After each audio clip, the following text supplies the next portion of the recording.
For your mercy never fails me. All my days I've been held in your hands.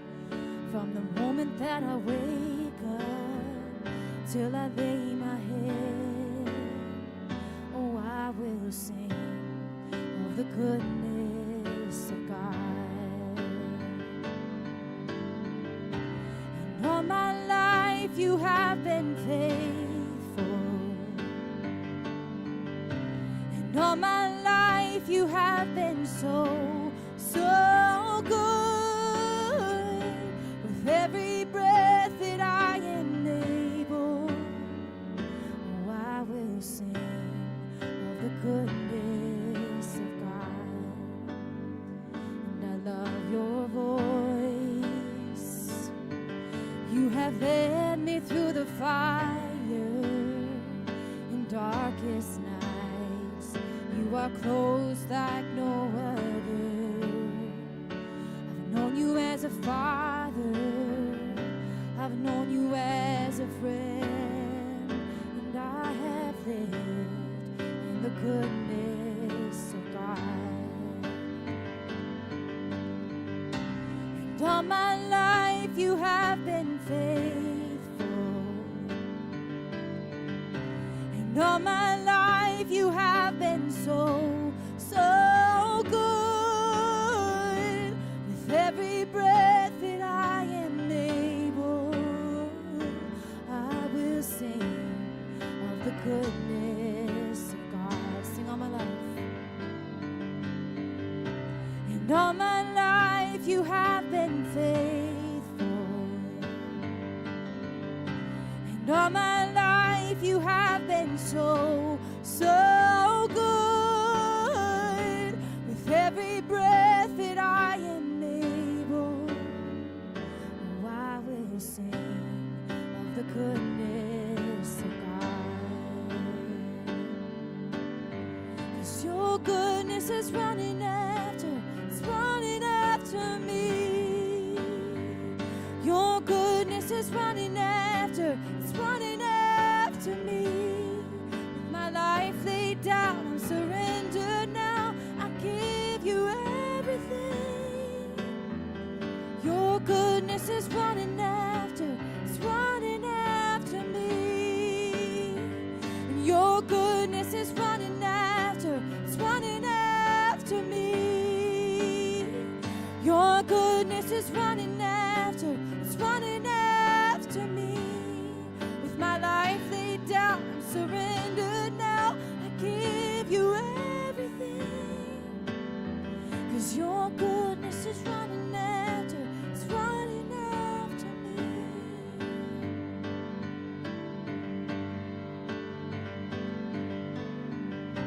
And all my life you have been faithful.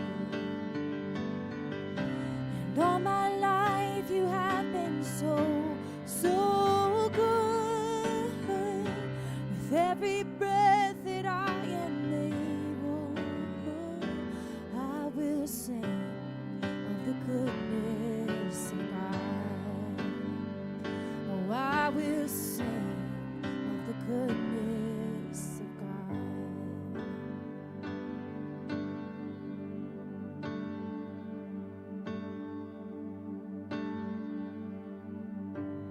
Feel your goodness on the mountain. I felt your love down in the valley. And your grace still surrounds me. God, you've been good to me. God, you've been good to me. Sing that again. I feel your goodness on the mountain. I felt your love down in the valley. And your grace still surrounds me. God, you've been good to me. God, you've been good to me. And my soul sings, and my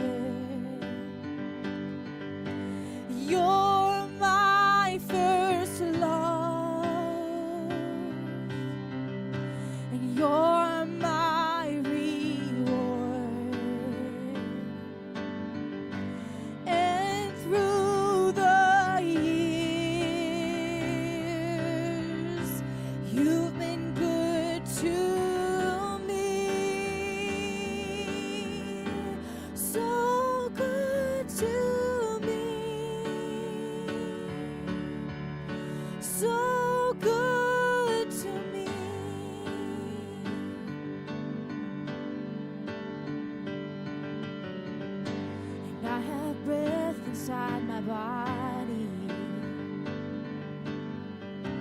and I have life inside my bones.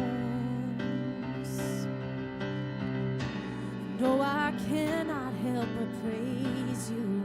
God, you've been good to me. Oh, you've been good to me.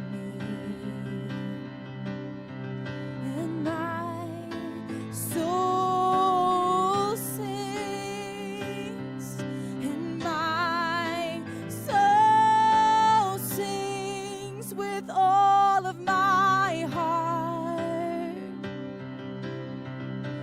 I love you, Lord. You're my first love. You're my reward.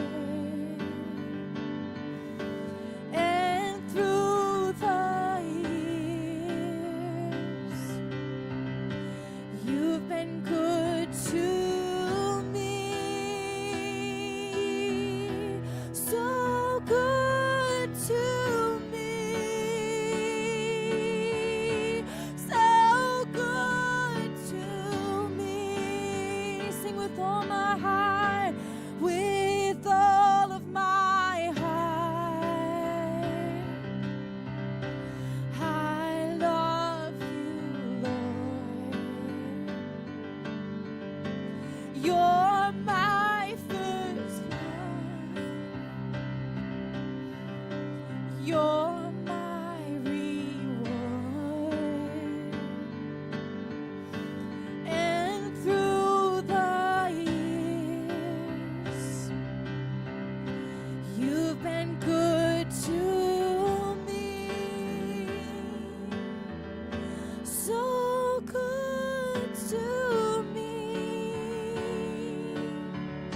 So good to me.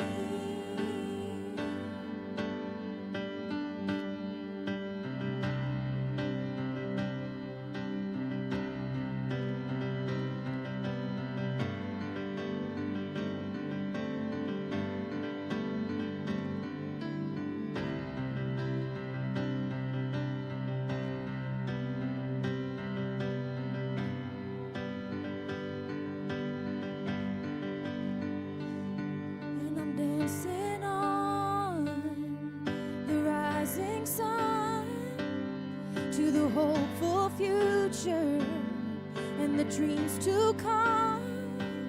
And though seasons change, I won't give up.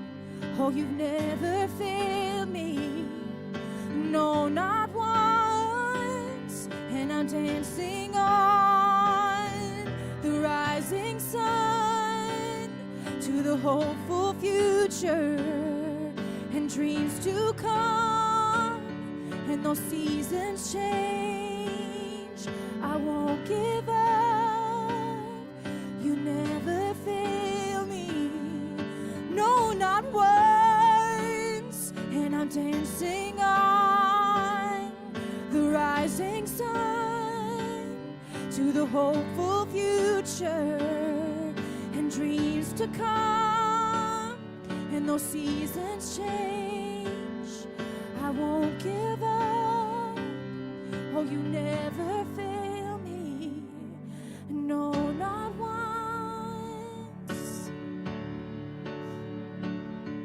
And my soul sings, and my soul sings, my soul, and my soul sings, oh my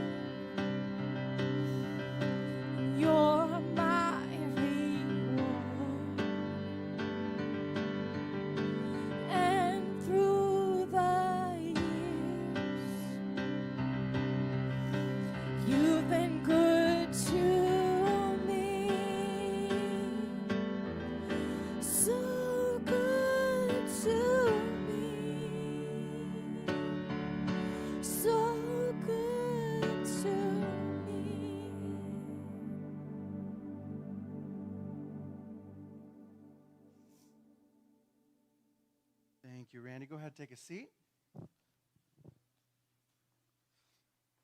Good morning, Water's Edge. It's good to see you all today. Glad you guys are here. Adam, Eve, they had a choice between a tree of life, tree of knowledge of good and evil, which led to death. Really, the choice was life or death, right? And you see that again as Joshua takes the people into the promised land. He says, hey, set before you today is a choice of life or death. I don't know how many times that I've walked from my house to work, which is not super duper far. And I prayed over the area that's right down here through our parking lot, because so often I was reminded we have a choice of life or death. And so many people would park in our parking lot, and they would hit that spot as they walked down, and they would have that choice. And I would pray time and time again, God, help them choose life. And, it wasn't too long ago that I was out in the parking lot, and I had found out that Planned Parenthood was closing. And for me, it just hit, of all the times that I'd been praying, God, help people choose life. And it's almost like he was like, I'm just going to take away the choice of death. And it was just a beautiful gift. Our church has long been a supporter and encourager of Care Clinic and what they do. And our hope and our desire is that God continues to bless them. Today, we've got Greg to come on up, who is connected with Care Clinic. He's going to share a little bit about the choice of life. Thank you so much, Benny. Good morning. I have to say it's a little daunting to go and speak at different churches on the weekends, so if I sat in your seat, I am sorry. I have found, though, across Christian churches, usually the front row is a pretty safe bet. In 1973, 3 women, concerned by the passage of Roe versus Wade legalizing abortion in America, started a call-in pregnancy hotline for women who found themselves unexpectedly pregnant, who had questions and concerns. And that was the beginning of the Care Clinic. And in 2002, a group of our supporters, after 4 moves in 9 years, decided that the Care Clinic needed a permanent home, and we needed to stop renting. And then in 2006, our board of directors decided that providing free ultrasounds to our clients encouraged life by offering a glimpse into the womb. Now, why do I share all these dates and this information with you?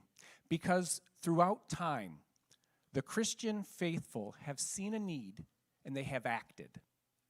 The Christian community perceives a way to build the kingdom of God in their corner of the world, and they have moved forward.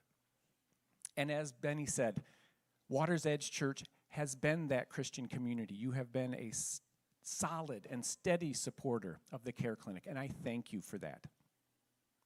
On Saturday, June 21st, we're having our annual Life Walk. If you're not familiar with this event, this is where people register, they take pledges, and then we walk in a show of support for life. And I am excited to say that we are moving back to Elwood Matson Park downtown, and so we have an opportunity to be a very visible supporter of life. Following the service this morning, I'll be in the back of church. I would love to have you join us on Saturday, June 21st. If you're a pen and paper type of person, I have the old-fashioned pledge sheets that you can take with you.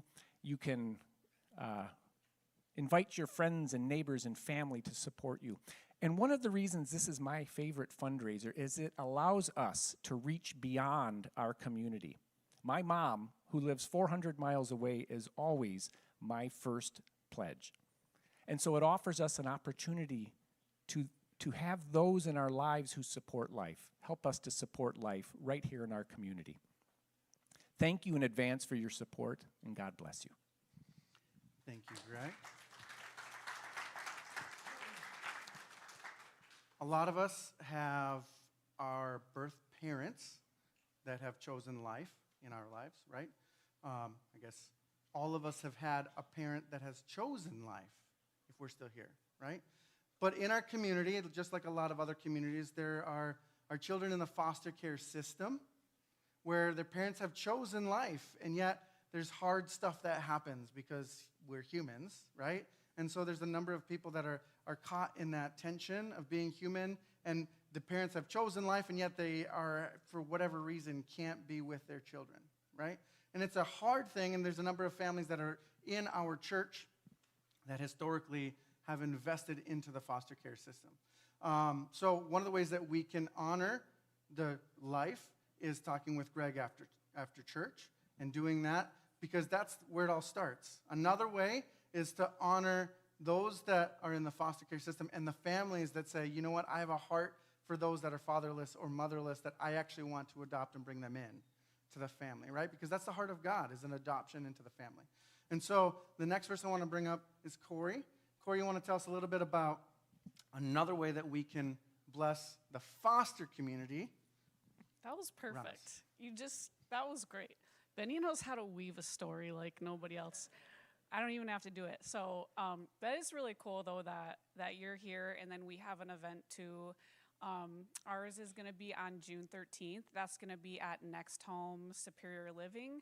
It's a brokerage. It's in Negaunee. We're going to have a bouncy house, like free, bring your kids. There's a cookout, so we're going to have like cheap hot dogs and hamburgers, but all the proceeds will go to Upper Peninsula Family Solutions. There's also 2 boxes in the back that I'm assuming are going to be filled at the end of the week by all of us. So put socks in there, pajamas of all ages.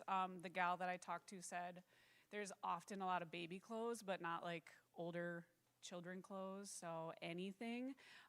Also, if you have or want to get like one of those overnight bags, so because a lot of times kids are taken in the middle of the night, usually they are taking their stuff in trash bags, so that would be really nice for us to do. Also, if you want to just do a monetary, like you're like, I'm not going to be able to get out and shop, you can just write a check to Upper Peninsula Family Solutions, or if you want to do cash, give it to Benny or me.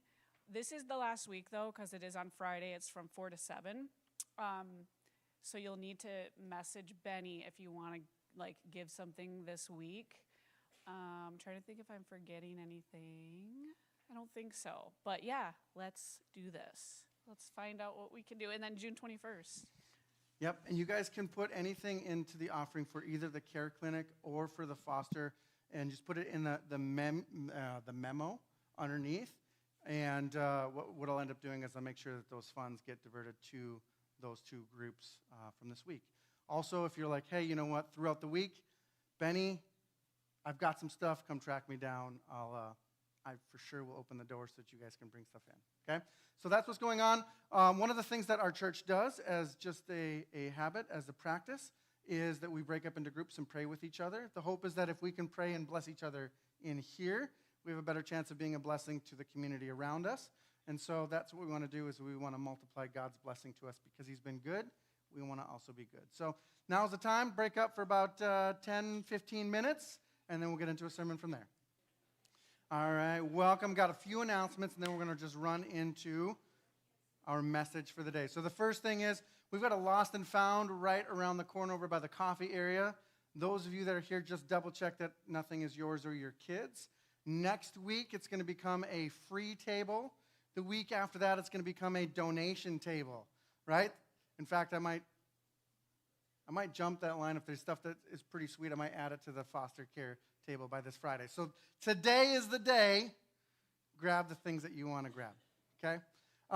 Nursery children's room are available for you to use throughout the summer with parent accompaniment.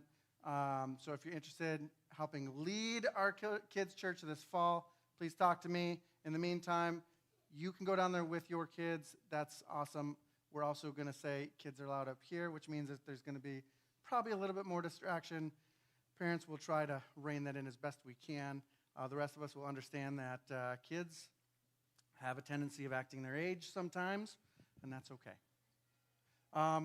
Just a reminder, foster care service drop-off and care clinic life walk. Talk with them after service.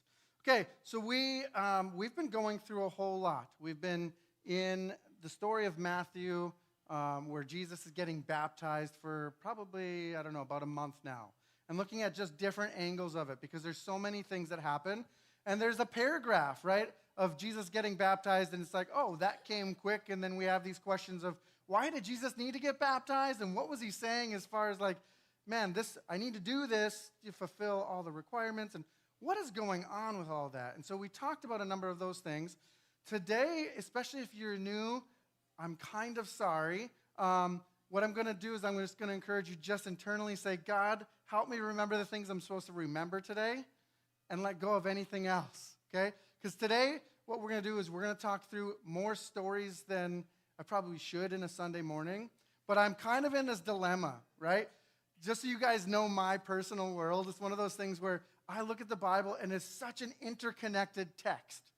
And all I want to do is tell you the depth of, well, in context, this is what's going on in this story, and this is what's going on in this story, this is what's going on in this story, and here's how the pattern goes through it all. Because it's one story. The Bible is one story, right? And so we see these layers and shadows of things that are to come, and we see these patterns, and then you hear all these stories in the Old Testament, and you're like, what is that about?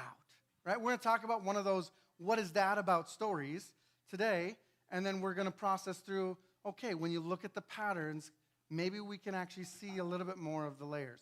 It's kind of like the old, what are those called where you would hit the button and it would show before projectors, and then you add like another, what is it? An overhead projector. It's like the overhead projector, those of us that are old enough to know what those are, and you lay like one of the transparency slides on there, and then you add another one, and then add another layer, and every layer gives you more of a 3D object. Like you can see a bigger picture of like, oh, I put it together. Those of you that bake, it's like, well, I've got baking soda, and I've got flour, and I've got this.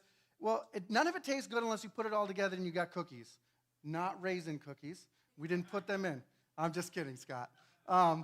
He didn't deserve that shot. I'm sorry, Scott. I'm just kidding. We've got 2 people with Scott. That's okay. The rest of them are with me at chocolate chip. But you guys know what I'm saying, right? When you put it together, when you put all the layers together, when you put all the ingredients together, you start saying, oh, that tastes a little bit sweeter than what I first thought.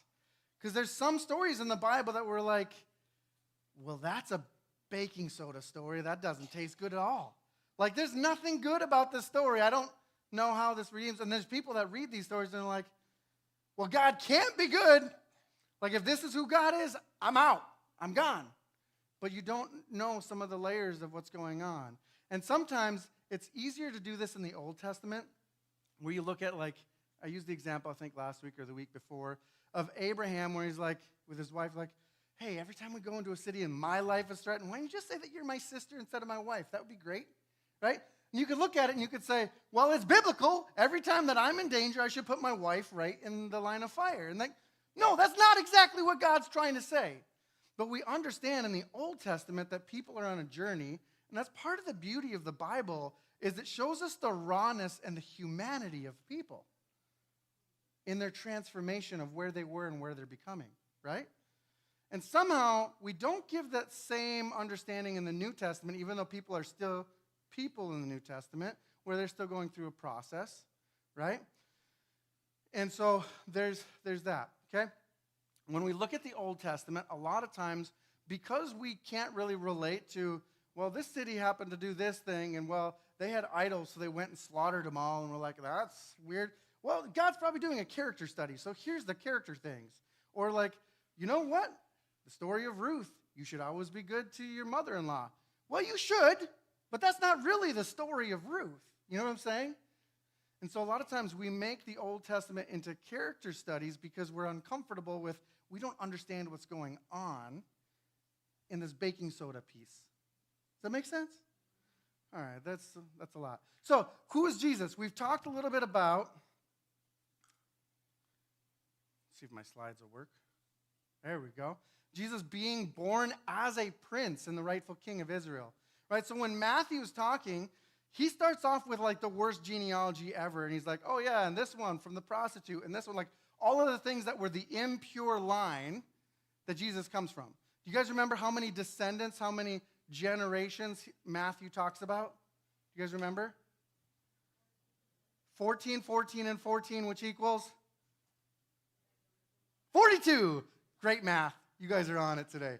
42 generations. Remember a couple weeks ago, I was like, man, 42, like, Why Matthew settled on the 42 generations? Because there's a couple generations you skip, which you can do as a Hebrew, because he's not trying to do an accuracy of here's the exact genealogy. I mean, he is, but he's trying to communicate a message. That's what Jews would do. And so he's trying to communicate a message of the 42.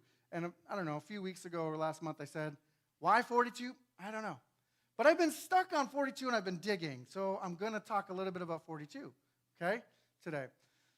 Anyways, I want to pause and just recognize, though, one of the things that he's doing is he's writing a letter to the Jews to say, hey, by the way, this guy that we just had crucified, buried, rose from the dead, and now we're wrestling with who is Jesus. He's speaking to Jews and saying, actually, his genealogy comes from David. This one actually was born as a legitimate prince. He should have been the king of Israel.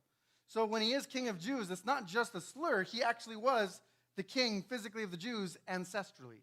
He is the one that comes all the way through, right? And so we talked a little bit about that. We talked about him being a rabbi with disciples who had authority and what authority meant, right? And how at the baptism, part of when you get authority, you have to have authority given to you from two people. And so one, it's John the Baptist who gives them that, and then God the Father opens up heaven, rends heaven, and says, hey, this is my son, who I love. Pleased in. All right, we talked about him as being an ordained priest, right? And how, for an ordained priest, when you come into the service as a priest at the age of 30, you have to go into the waters. And you go in, and it's kind of like a baptism, right? And so you go in, you get consecrated, you get clean before you start your ordination process. We talked about that layer. We talked about him being the Son of God, where God says, this is my son. Like, if you guys want to know, this is my boy. Like, I'm his dad.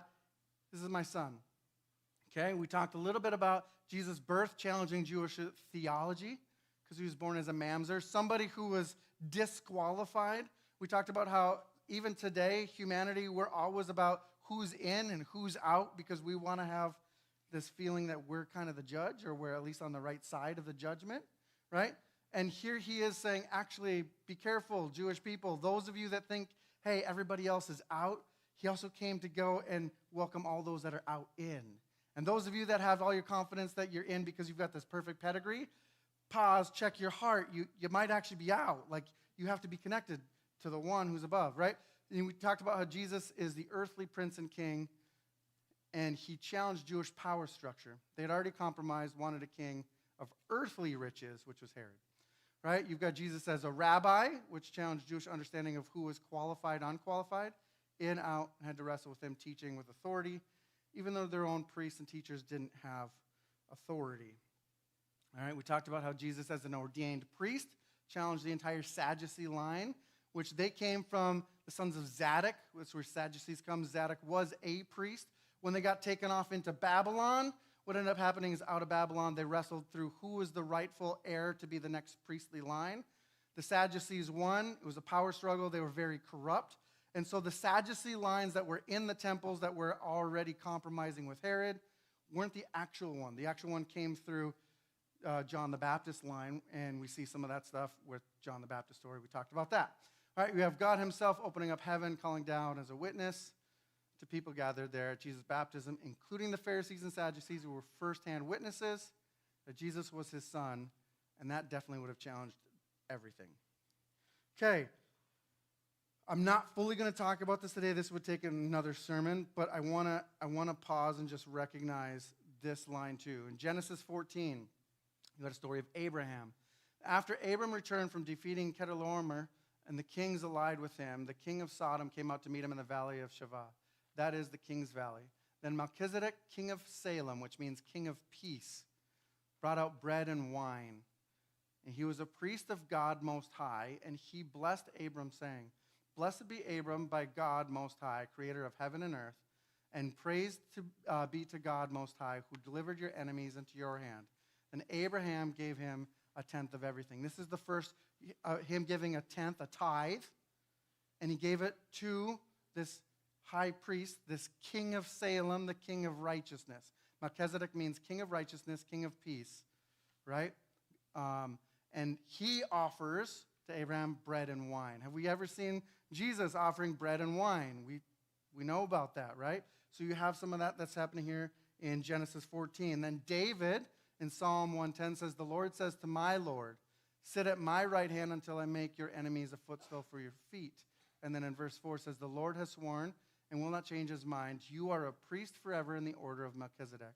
And he's foreshadowing Jesus, who's going to be a priest in the order of Melchizedek. So it's not just the Aaron Levitical priests, right? This is a covenant that actually goes before Aaron, before there was an Israel, to Abraham through Melchizedek. And Melchizedek, we look in Hebrews 7, read the whole chapter, it's all about this. Others became priests without any oath, but he became a priest with an oath when God said to him, the Lord has sworn and will not change his mind, you are a priest forever. Because of this oath, Jesus has become the guarantor of a better covenant, a covenant that actually predates the old covenant, right? It's the original.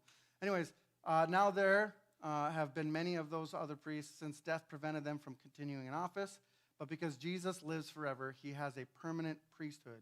Therefore, he is able to save completely those who come to God through him, because he always lives to intercede for them. So look at Hebrews 7. It's a bunch more about Melchizedek. And the point is, Melchizedek didn't have an ancestral line as far as we know. He's actually a heavenly, divine ordination, which I would think would be actually God the Father, who is the King of righteousness and the King of peace, which would make his son the Prince of righteousness and the Prince of peace. We on board with that? Does that make sense? So at this baptism of Jesus, you're having all of the earthly realm of, wait, he's a priest? Wait, he's a king? Wait, he's a prophet? He's like Elisha because John the Baptist was Elijah? Like you've got all of these converging stories all in one because it is one story. And it's all about the revealing of Jesus, right? Which is the spirit of prophecy, is the revelation of who Jesus is. Okay, so I want you to all take all that, put it in your backpack. We're going to completely switch gears for a minute. Take a look up here.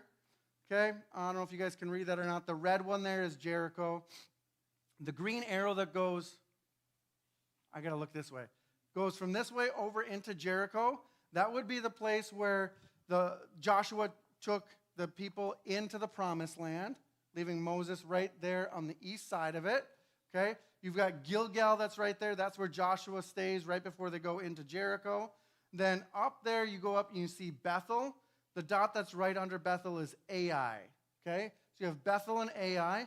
Now, historically, that's a spot when Abraham came into the promised land. That was the second place where he went and he built a temple. Sorry, not a temple, an altar to God for God's righteousness and God's faithfulness, okay? So this geographical area of Jericho, Bethel, Ai, Gilgal, we're going to look at that with the Jordan that goes right there. You see the Jordan, it goes down into the Salt Sea, otherwise known as the Dead Sea, which originates all the way up Mount Carmel, but also is a place called Adam, a city called Adam. So we're going to talk about that in a second too. Okay, you guys got your seatbelts on? We're flying today. All right? Good news is, if you need to go back and look at this and like slow down the slides, we can do that. It's on our YouTube channel. If you didn't make it or you're watching from home, you can do that as well. Okay? I, though, am going to put the pedal to the metal because I want to. All right, so we're going to fly through. So we've got this story of all these things going on. We said that John the Baptist came in the spirit of Elijah, right? Who came right after Elijah? Elisha. So Elijah's wearing all of, like, we talked about it, it's almost like a cosplay. How do you say that? Whatever that is, right? People do that nowadays where they, like, do Halloween all year long. I don't know. Anyways, he came in and like he was in the same garb as John the Baptist, eating the same wild locust, and he's in the desert. And the three places where he's doing his ministry are the three main places that Elijah was doing his ministry. Like everything about John the Baptist was like, oh, we've seen this before. And for them who are living there that know the history, but also they're living in the history, it's like if you were going from like Marquette to Negaunee to Ishming and you knew some of the things that happened in Marquette, Negaunee, and Ishming, you would know all of the stories. Oh, this is the place that happened. Oh, on County Road 550 in the back roads, that's where the guy, he was the one who made the center lines for all of the world. Like, you know some of these stories. You guys don't know the story? I don't know, and it doesn't matter. It happened, right? So, like, these people would know Elijah to Elisha. So if they see a man that's clearly, this is Elijah, and you see, wait, it looks like he's handing the baton off to somebody, Jesus, they would say, wait a second, we should remember Elisha's story through this guy, okay? So we've talked a little bit about it, but I want to talk a little bit more. So Elijah to Elisha, okay? So then you have, Elijah said to him, stay here, Elisha. The Lord has sent me to Jericho. Okay, and he had started off in that city of Gilgal. So, hey, he sent me to Jericho. And he replied, oh, I skipped one. Here we go. When the Lord was about to take Elijah up to heaven in a whirlwind, Elijah and Elisha were on their way from Gilgal. Elijah said to Elisha, stay here. The Lord has sent me to Bethel. But Elisha said, no, as surely as the Lord lives and as you live, I'm not going to leave you. I'm going to stay in your presence. So they went down to Bethel, right? The company of the prophets of Bethel came out to Elisha and asked him, hey, do you know that the Lord is going to take your master from you today? Yes, I know, Elisha replied. That's why I'm staying with him, so be quiet, right? So you got these guys. Then Elijah said to him, stay here, Elisha. The Lord has sent me to Jericho. And he replied, as surely as the Lord lives and as you live, I'm not going to leave you. So they went down to Jericho. The company of the prophets at Jericho went up to Elisha and asked him, do you know that the Lord is going to take your master away from you today? Yeah, I know that. I've been told that already. So be quiet. I want you to pause for a second. I need you guys to understand that at this point in time, these prophets, they're not prophets that are worshiping and honoring God. These are, at this time, during Ahab's reign, they had gone and they had rebuilt Jericho, right? And they had brought into Bethel Baal. They had literally made a golden calf. Like, have we heard a story about a golden calf before? And they brought it into the place where it should have been the temple, and they were worshiping Baal, which means that they were sacrificing their children to the fire as priests to Baal, not to God. And they're saying, hey, do you know that you're about to lose Elijah? Hey, you know you're about to lose? He's like, yeah, be quiet. Now, do you guys remember back when Joshua first took down Jericho, he made a covenant. He made an oath. He said, hey, cursed is anybody who tries to rebuild these ruins. You're going to lose your first son when you start and your last son when you finish building Jericho. We see that happen during Elijah's life, right, with Elijah to Elisha during Ahab. So this prophecy gets fulfilled at that same time, okay? Okay, keep moving. Then Elijah said to him, stay here. The Lord has sent me to the Jordan. So now he's going from the west of the Jordan River to the east. And he replied, as surely as the Lord lives and as you live, I'm not going to leave you. So the two of them walked on. 50 men from the company of prophets went and stood at a distance. Pause. 50 men. If you look at the story of Elijah, you're going to find that when the king was like, hey, I'm about to die, can you go and talk to the priests of Baal? Go to the priest and see if I'm going to live or not. And on the way, God said, hey, Elijah, go and confront these guys. Tell them, go back to the king. He's going to die. He's not getting out of bed. So that happened. And the guy's like, who sent you? Why'd you guys come back already? And he's like, well, this guy, he met us and he told us that you're going to die in your bed. And he's like, oh, what did he look like? Well, he had like this camel hair and he was eating locusts. Oh, that's Elijah. That's Elijah. King knew it was Elijah. And he's like, what I want you to do is I'm going to send one of my dudes with 50 guys and you're going to go up to him and you're going to confront him. Go get me a better word. Go and scare him into giving me a better word. Right? And so Elijah's like, actually, fire, come on down and consume him. Consumed the whole 50 crew. Right? So Ahab sent a second group of 50. Same thing happened. Sent a third group of 50. And the guy came on his knees like, listen, can you have like some respect for our life here? Like, this is, I know that God is God, but like the king kept sending me, I'm under his authority, but please, like, you're under a different authority. Can you not call fire out? Right? And so here you have, ironically, Elijah who doesn't call down fire on 50. And here we have 50 men from the company of prophets. I don't know if it's the same 50 or not. But it's fascinating that it marks the 50s. Anyways, 50 men from the company of the prophets went and stood at a distance, facing the place where Elijah and Elisha had stopped at the Jordan. They went and stopped at the Jordan. This is the place, if you remember, when Joshua crossed the Jordan, right? They took the Ark of the Covenant, and it was where? It was on their shoulders, right? And they had that, and they stepped into the water, and when they stepped in the water rolled back, and as they came through, Joshua said, hey, one from each of you tribes, grab a big old stone from the center of this Jordan and bring it to the west side of the Jordan and stack them up as a remembrance of God's faithfulness that he's going to complete what he says, right? So these 50 men are standing by these rocks that should be for generations a reminder of God's faithfulness.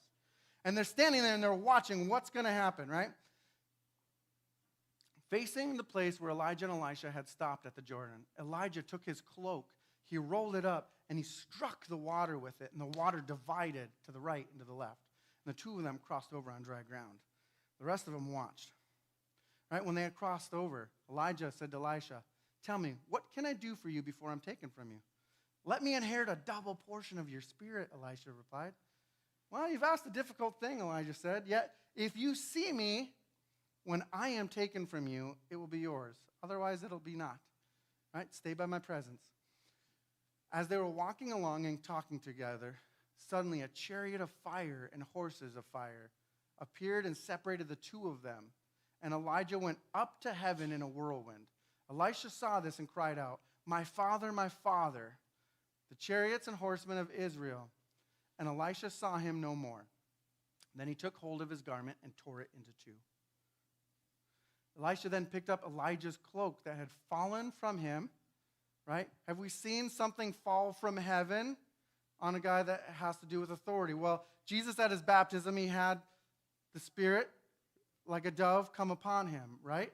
But also Jesus, when he ascends, he says, "Hey, I'm going to release my Spirit onto you," right? So he's passing baton to us, right?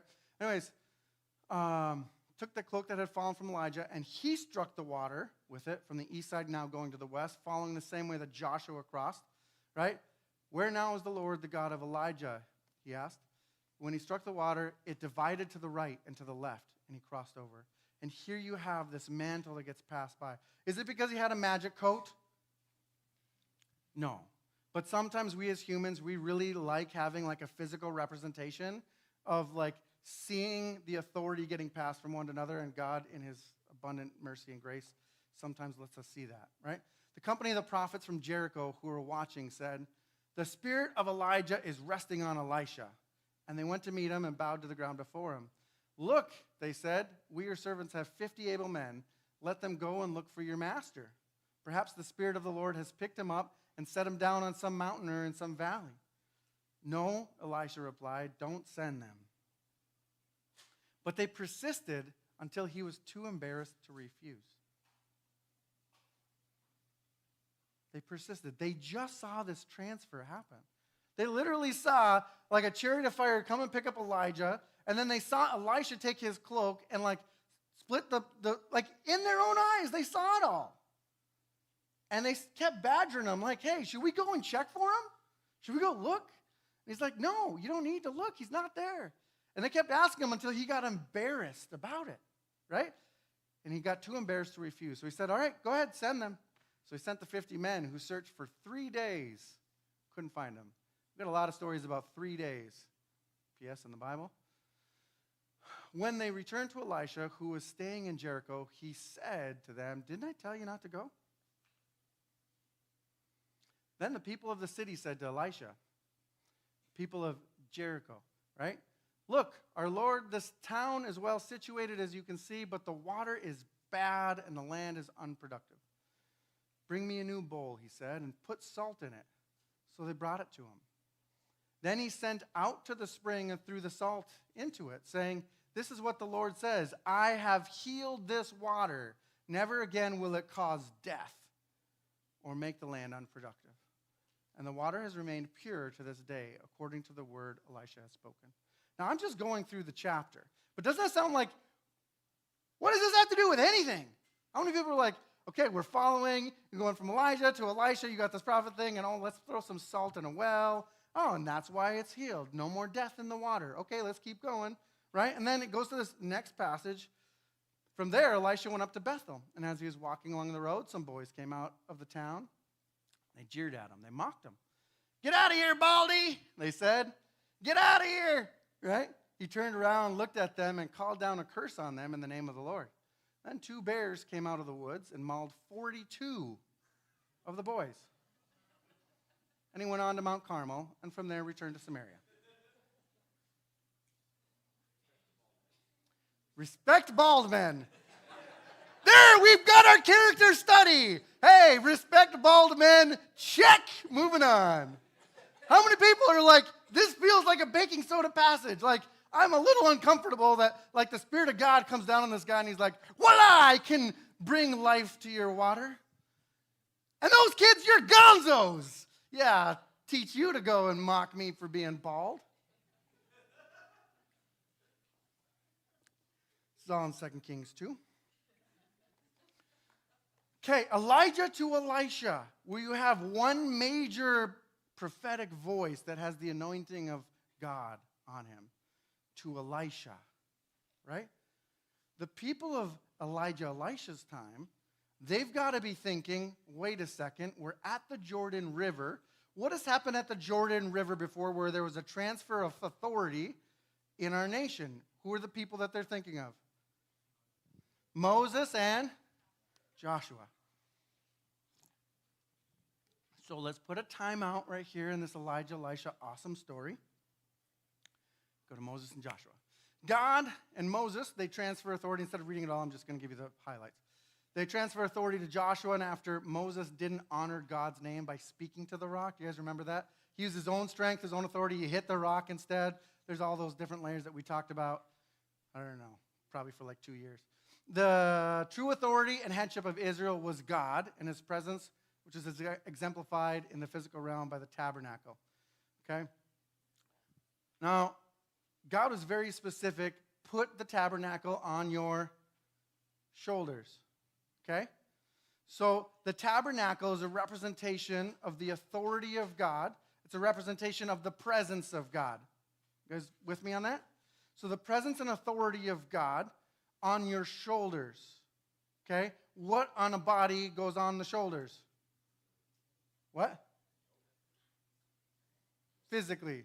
What's on my shoulders? My head. Whew, good. So I want you to think of God's presence of being head or being the headship that's on the shoulders, right? So even as they're crossing over, they're supposed to walk with it on the shoulders with the presence of God slightly above them, okay? I want you to just have that visual for today and beyond if you want.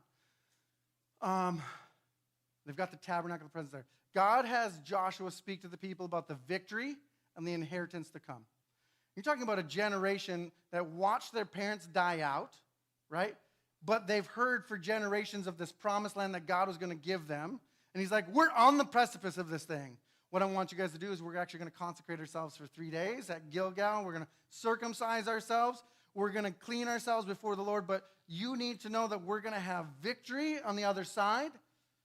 And how you're going to know is when the priests step into the water with this tabernacle on their shoulders, they're going to stand right there in the center of it, and we're all going to walk past. And I'm sure every single one of you, if you're walking past, your eyes are on the presence in the tabernacle, right? And you're walking through with this representation in the Jordan River of the headship that's there on them, right? And they walk across this thing. And that was the sign that they should know God has said that we're going to have victory, so we're going to have victory, right? When the priests got to the water's edge, they took the first step by faith. It's kind of like Indiana Jones. You guys know what I'm talking about? There's the chasm, and he's got to like take that step of faith. And it's like that invisible, you know, talking about, yeah, it's that thing.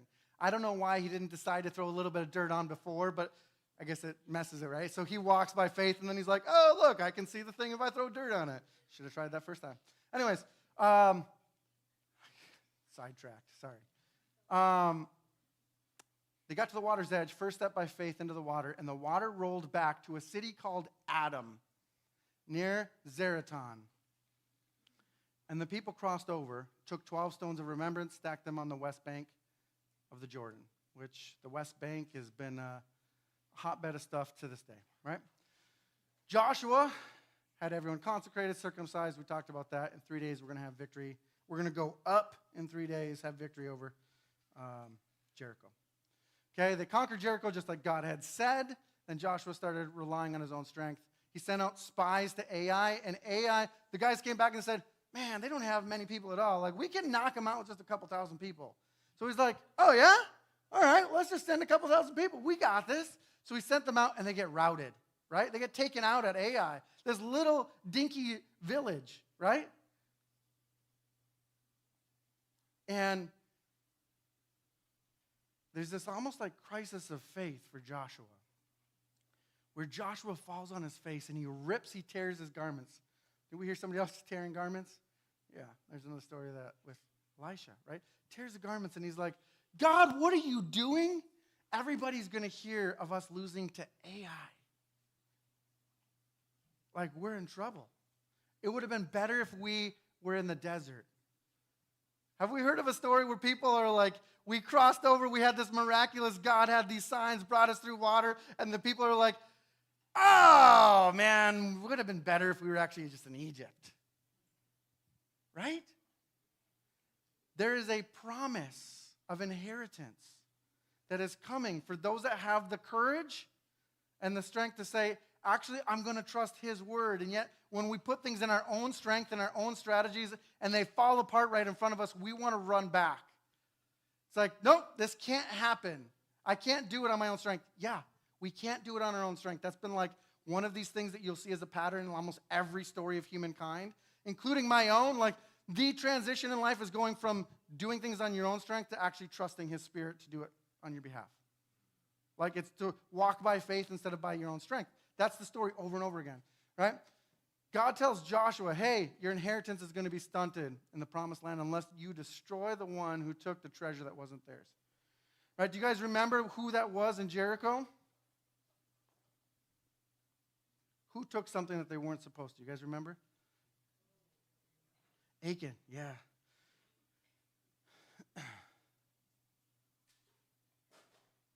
Oh, I had that in parentheses, didn't I? Right? They conquered Jericho, but there was a man named Achan that was in there, and God had specifically said, hey, don't touch all the gold. All the gold, silver, all that stuff actually comes to me. You're going to wipe out Jericho. You're going to have your promised land. You have these, but don't take these things. Is it because God really just needs more gold? I mean, he uses it for pavement. I don't think you know what I'm saying?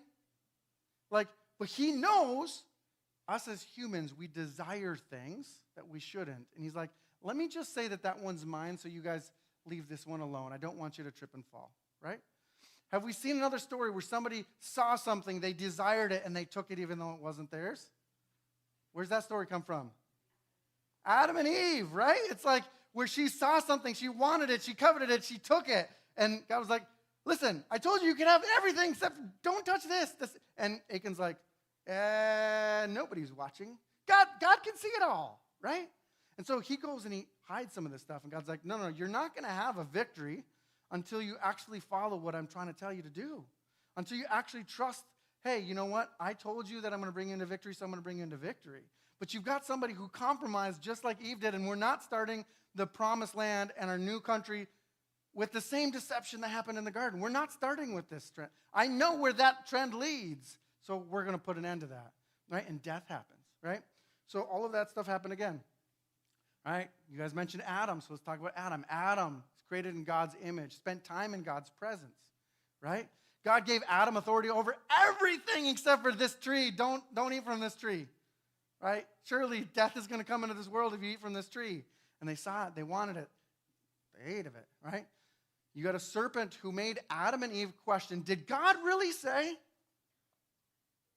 Right? Did God really say? They had an opportunity where they had heard God's voice, but because of their desires, they chose to hear a different voice. Right? That makes sense? Ate of the tree, which led to death, lived a life short of the inheritance that God had designed for them. Joshua, he spent more time in God's presence than anyone in his day. It said that he was with Moses, and Moses would leave, and Joshua would stay in the tent. He would stay in the presence of God longer, which is probably the thing that qualified him, where God's like, actually, we're going to hand it to the guy that cares more about my presence than anybody else, right? God and Moses gave that authority over, except all the gold, etc., of Jericho. That needed to be given to God, right? I want to pause. There's that weird saying, the Jordan River rolled back during the flood season all the way back to Adam and Zeraton near it.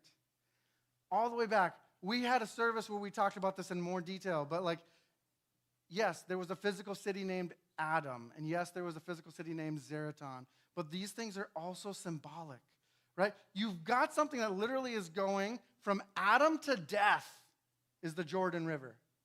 From Adam to death.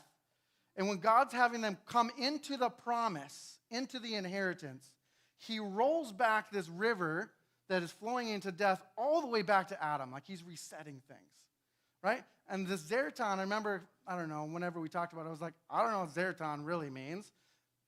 I've been digging. Why I didn't know is because we don't fully know what the name means, but the root words are tied to these things.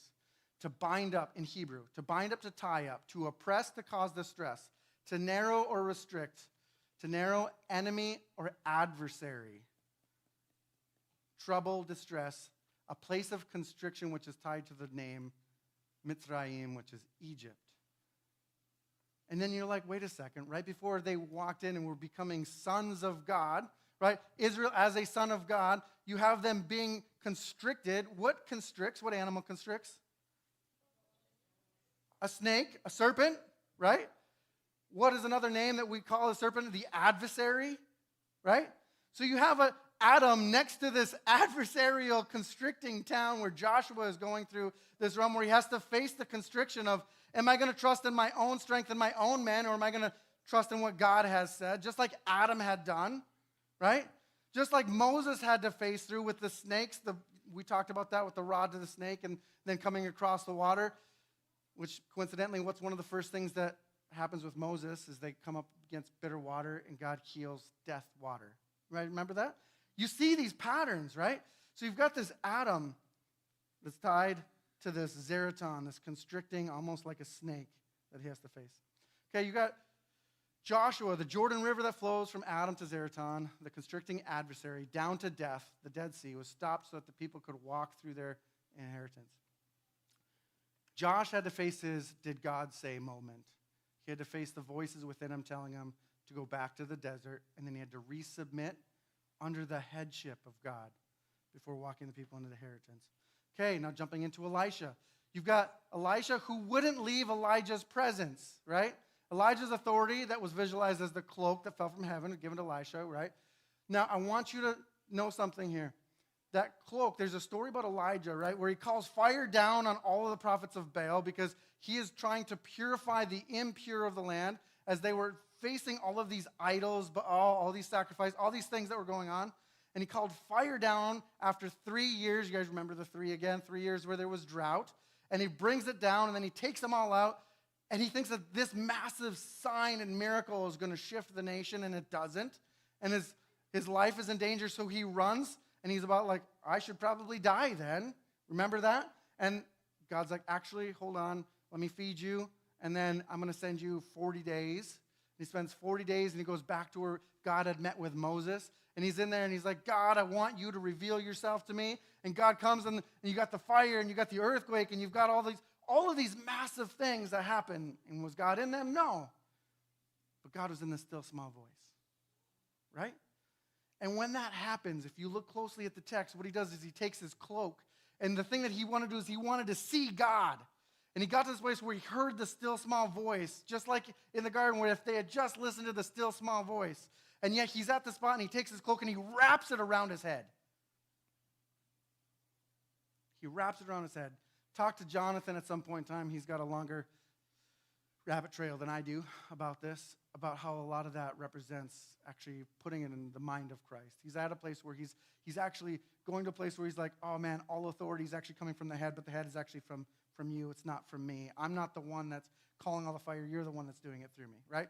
Anyways, that's a whole nother sermon, but I just want to touch on it for a second. Okay, so Elisha, he reverses a curse in the water at Jericho, right, where he throws a salt in it.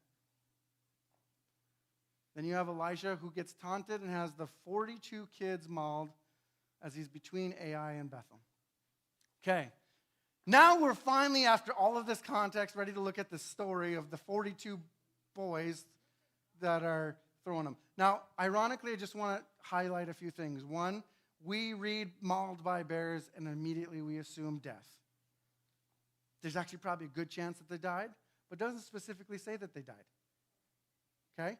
And part of it is there's passages before and after this story that happened in the timeline where it actually will go out of its way to say, and they died.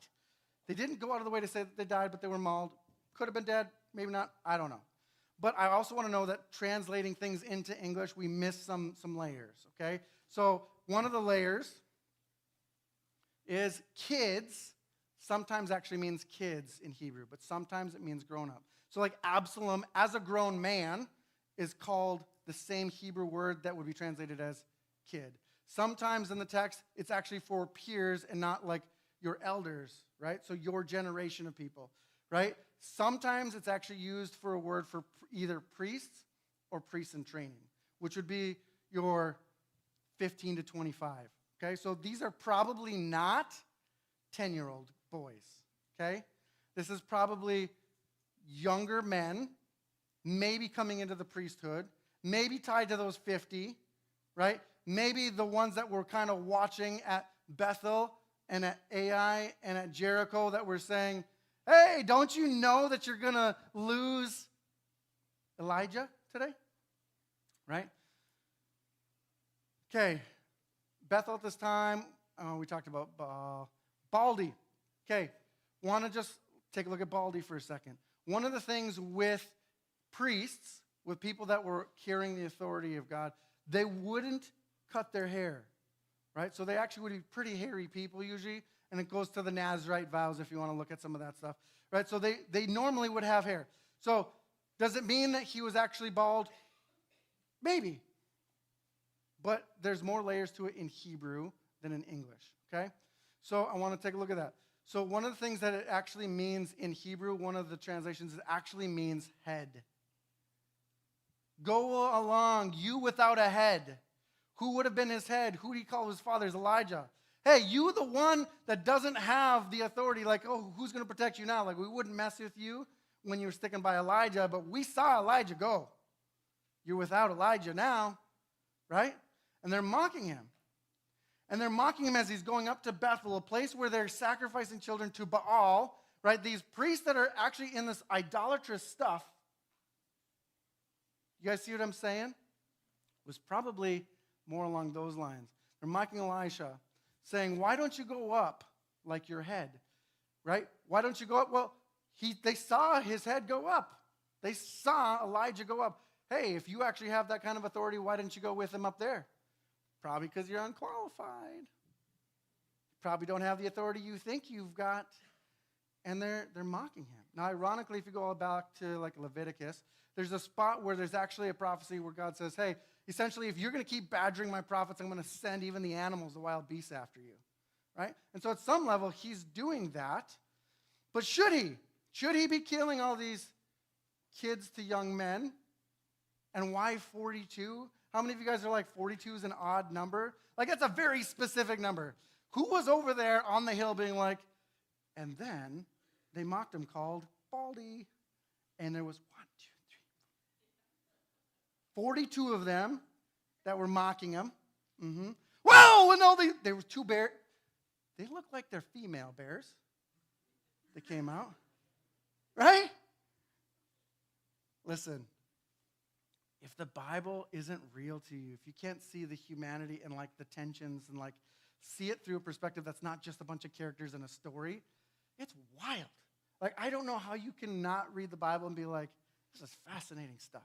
Right? And just ask some questions. And long story short, right? He's sitting there, and you had all this stuff happen. The priests of Baal mocking you. You've got no authority here is what they're pretty much challenging with. Hey, if you've got authority, do something. That's the provocation. If you've got some authority, prove it. And he just had blessed this water that was coming to death. But then his next step is bringing a curse and death on those ones that are around him. One of the things that you find in the Bible with people that have authority, that God has put his spirit on, that God has blessed them with, is I want you to think of blessing as multiplication, right? So God blesses people like Abraham, and his good choices get multiplied out for generations. His bad choices get multiplied out for generations. Look at the Middle East if you don't question that, right? We're seeing still brothers that have become tribes, that have become nations that are still fighting, right? You've got somebody like Noah. God has blessed and found favor in Noah, put something on him, a multiplication. And yet, one of his sons dishonors him in a huge way. We talked about that at length another time, right? And what does he do? He curses his grandson, says, actually, you're going to be slaves to your other brothers. Sweet, we just started the world all over, and like you're going to introduce like a quarter of the population is going to become slaves. Awesome. Glad that we got slavery back in this world. Is slavery awesome? No, it's not awesome, right? These are not God saying, I approve of you making him a slave. I approve of you killing these people. I approve of you going and trying to make a way with Hagar. That's not what God is saying, but we do have a God who's like, I'm going to converge at all of these stories because I want to redeem all the things of death and all of the curse and bring life out of it. You guys hear me? All right. I'm going to keep going. We got some patterns. Moses reverses impurity in the water as he tried to lead the people to the promise. Joshua went through the Jordan from Adam to death and consecrated the people as they entered into the promised land. You got Elijah, who's faced with the impure idolatry worship of the people, and by his cloak authority, he crosses the Jordan again. Before being taken up and releasing his cloak, his spirit, his authority to Elisha. Elisha then crosses the Jordan. He heals deathly cursed water in Jericho, and then faces the impure worship of Baal in Bethel. You've got John the Baptist, who's baptizing people in the same Jordan, at that same place, and he called people to repent of their impurity on the inside and turn back to God's authority. Then you've got Jesus, who enters the Jordan at his baptism. I want you to think about this for a second. When we go into baptism, a lot of times we talk about going into, like we're entering his death. We're entering the death. We're entering the curse. From Adam all the way to death, we're entering into the waters. But Jesus, the reason why Jesus had to go through some of this stuff is he was entering these waters just like Moses had taken the impure, the water that wasn't good, and healed it. And just like Elisha had to heal the water, you have the same thing that happens where Jesus coming into the water is to meet us in that death, in that impurity, so that he can offer life. He's purifying at some level. When you put all of these stories together, he's purifying the water, which becomes our emblem of baptism. And does that mean that just because you go underwater and come out, you're all good? No, that's the symbol of actually going and entering into him so that we can then enter into life with him. Does that make sense? You guys with me on that? Part of what we had mentioned last week was him going in also was you had to wash the sacrifice. And he became a living sacrifice, soon to be a dead sacrifice to become a living one again. Anyways, each of the people before Jesus were tested. And the Spirit led them into the desert to be tested right after. So we're going to talk about Jesus being tested. It's not a shock. It shouldn't be a shock. Adam had to face it. Moses, Joshua, Elijah, Elisha, Polly, Benny. Part of the process that we all go through from death into rebirth is we have to face the adversary. We have to face ourselves. We have to decide, are we going to submit or are we not? Are we going to live by our strength or are we going to live by his Spirit? Are we going to trust what he says or are we going to trust what somebody else might say? I want to pause for a second.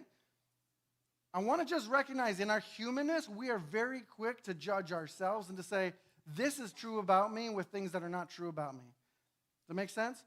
What we want to do is we want to disqualify God's voice about what he says about us because we feel like, man, I'm not fit to untie your sandals, right?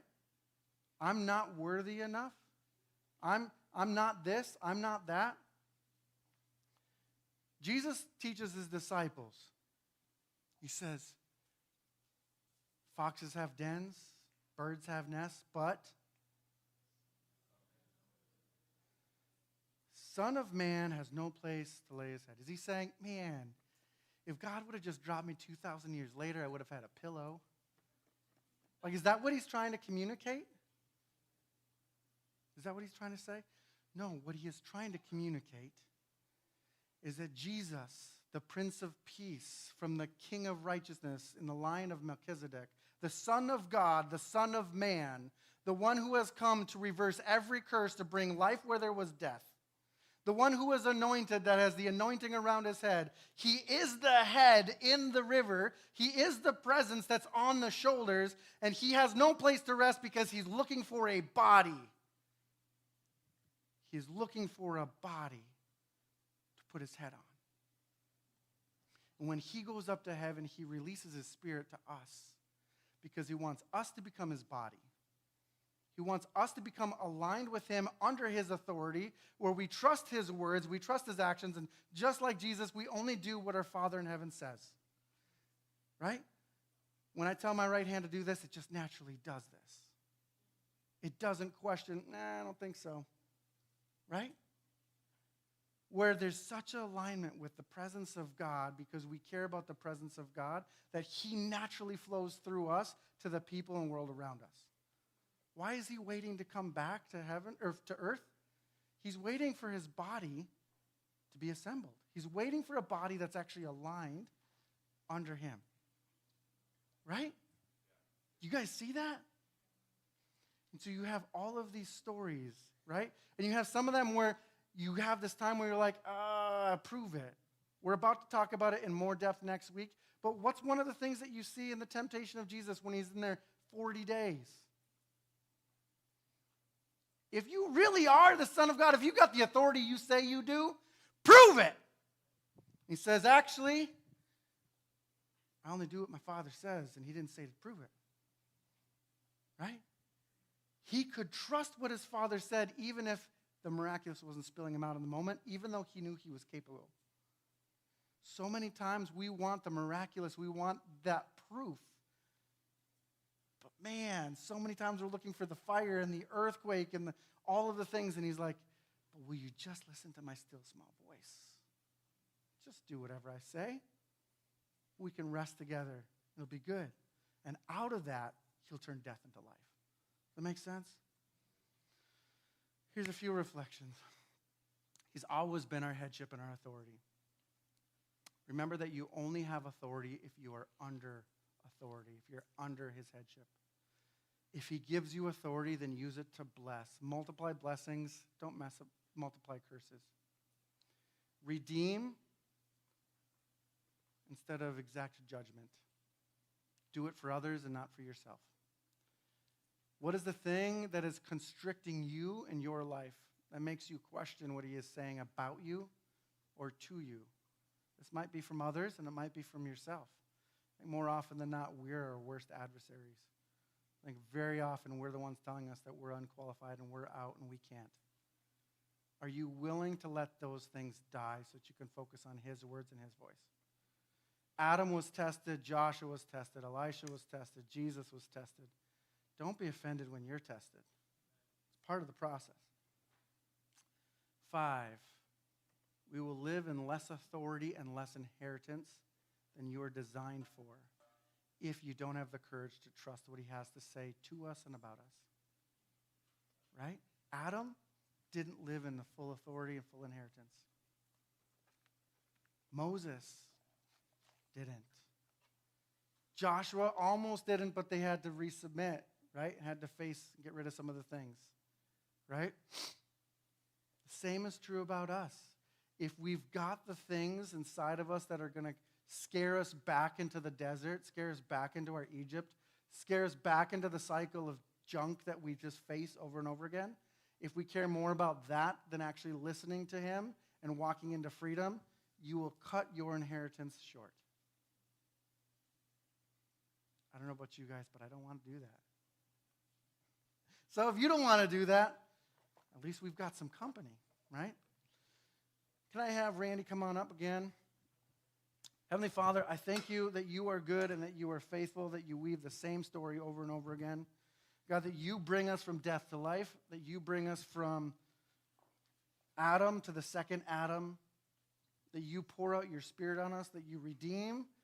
God, I'm thankful that like all the steps that we walk, you have a way of redeeming them, of bringing us to a place where we can continue to say, actually, I'm going to submit.